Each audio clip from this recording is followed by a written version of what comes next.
All 4 managers agreed to launch. This is Viacall. Back online. What's your answer? It's a go to launch. When they told NASA, Lawrence Malloy immediately accepted their decision. I was so angry.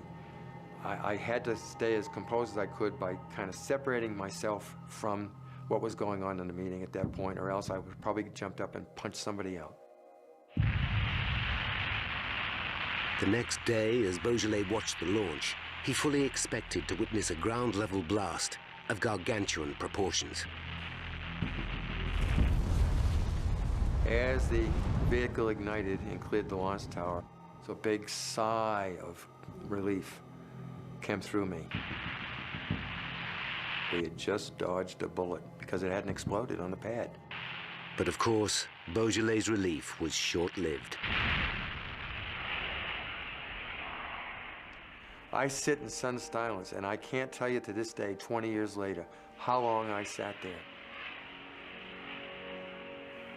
I eventually found my way back to my office.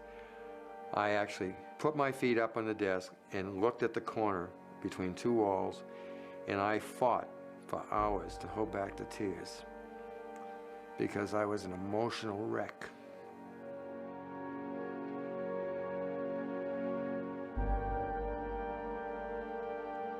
If even the one man who predicted disaster was surprised at what actually happened, then surely there's more to discover about how the 7 astronauts were killed.